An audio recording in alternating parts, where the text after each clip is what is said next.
দক্ষিণ আমেরিকান অনূর্ধ্ব-20 চ্যাম্পিয়নশিপে জয় দিয়ে শিরোপার লড়াই শুরু করলো ব্রাজিল ও আর্জেন্টিনা। শিরোপার স্বাদ পেতে হলে 6 দলের মধ্যেও থাকতে হবে পয়েন্ট টেবিলের শীর্ষে। ফাইনাল পর্বে 5 ম্যাচের সবকটি গুরুত্বপূর্ণ। শিরোপার দৌড়ে এগিয়ে থাকতে হাতছাড়া হতে দেওয়া যাবে না একটি পয়েন্টও। শিরোপার দৌড়ে এগিয়ে থাকতে হাতছাড়া হতে দেওয়া যাবে না একটি পয়েন্টও। সেই দৌড়টা ভালোভাবেই শুরু করেছে দুই চিরপ্রতিদ্বন্দ্বী ব্রাজিল ও আর্জেন্টিনা। বুধবার ভোরে চিলিকে 2-1 ব্যবধানে হারিয়েছে আলবিসেলেস্তেরা।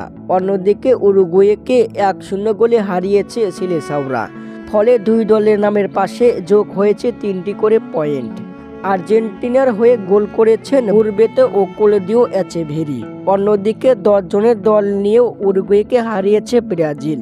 ব্রাজিলের হয়ে গোল দিয়েছেন মোস্কার্দো। গ্রুপ পর্বের লড়াই শেষে অন্য 4 দলের সঙ্গে দক্ষিণ আমেরিকান অনূর্ধ্ব-20 চ্যাম্পিয়নশিপের ফাইনাল পর্বে পা রেখেছে ব্রাজিল ও আর্জেন্টিনা। এ পর্বে প্রতিটি দলে একে অপরের বিপক্ষে একটি করে ম্যাচ খেলবে। পয়েন্ট টেবিলের শীর্ষে থাকা দল হবে চ্যাম্পিয়ন। আগামী 8ই ফেব্রুয়ারি ফাইনাল পর্বে ব্রাজিলের প্রতিপক্ষ কলম্বিয়া ও আর্জেন্টিনার প্রতিপক্ষ উরুগুয়ে।